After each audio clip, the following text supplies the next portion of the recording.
Rosa was a smart, happy 14-year-old when she met her first boyfriend. I found my forever, she told everyone, until he suddenly ended it. Rosa was devastated, and the COVID lockdowns made things worse. She was isolated in her room all day, surfing the net. As the lockdowns dragged on, Rosa became sullen, irritable, and withdrawn. Her tank tops and shorts were replaced by oversized hoodies and baggy sweatpants.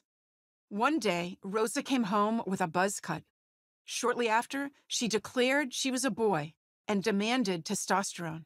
During my medical training, Rosa's condition, now called gender dysphoria, was so rare I never imagined I would see even one case in my lifetime. But over the past decade, the incidence of gender dysphoria has increased 5,000%. What changed? Why did Rosa believe she was in the wrong body and that without pharmaceuticals and operations, she'd never be happy? Why do the American Academy of Pediatrics, the American Academy of Child and Adolescent Psychiatry, and many other medical associations claim that Rosa's delusion is normal? Why do they recommend treatment that will disfigure and possibly sterilize her healthy body? Before I answer that, let me tell you what hasn't changed. Sex is established at the moment of conception. Sex is permanent. While Rosa's body can be modified, she will never be a boy. Never. But my profession has been hijacked by a political crusade determined to erase the very notion of male and female. Medical associations have become mouthpieces for the gender zealots' radical theories. Individuals construct their own reality. If Rosa feels she's a boy, she is one. Hormones and surgery are the only solutions to gender dysphoria. If Rosa wants to grow a beard and have her breasts removed, she has that fundamental right. Those are the premises of so-called gender-affirming care. Proponents claim the approach is evidence-based, but the evidence is flimsy at best. It rests on one small study done in Holland 30 years ago with only 55 subjects. The primary entry requirement was severe gender distress from early childhood. The subjects were given puberty blockers, opposite-sex hormones, and occasionally surgery. After 18 months, some subjects reported modest improvement. The study had no control group and was never replicated. So for those and many other reasons, it's considered seriously flawed and unreliable. The Dutch protocol was never intended to be the basis for helping all individuals distressed about their sex. But that's what happened. A tiny defective study became the basis of gender medicine around the world. This is a medical scandal, a man-made catastrophe that has shattered many lives, not only of young people, but of those who love them. My colleagues, who should be protecting vulnerable kids like Rosa, are complicit in this atrocity. Some by writing prescriptions, others with a scalpel, but the majority by witnessing the evil and remaining silent.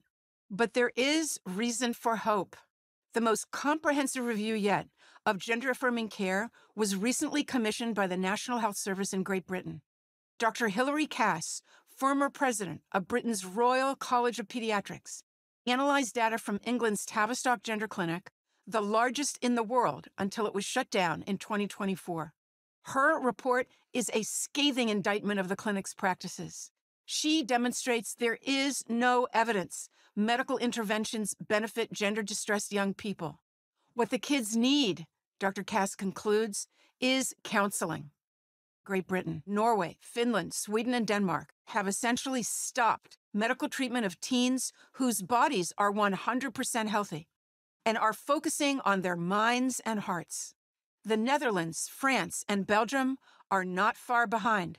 In March of 2024, a report in France described sex reassignment in minors as potentially one of the greatest ethical scandals in the history of medicine. But in the US and Canada, I'm sorry to say, it's full steam ahead.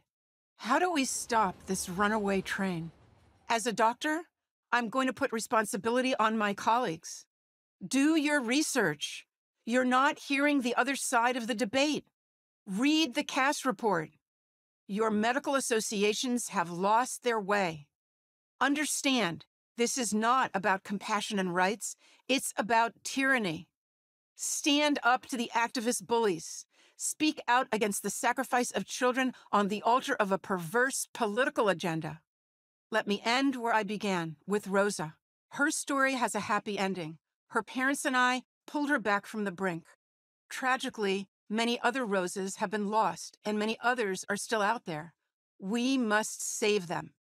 I'm Dr. Miriam Grossman, author of Lost in Transnation, A Child Psychiatrist's Guide Out of the Madness, and Senior Fellow at Do No Harm Medicine for Prager University.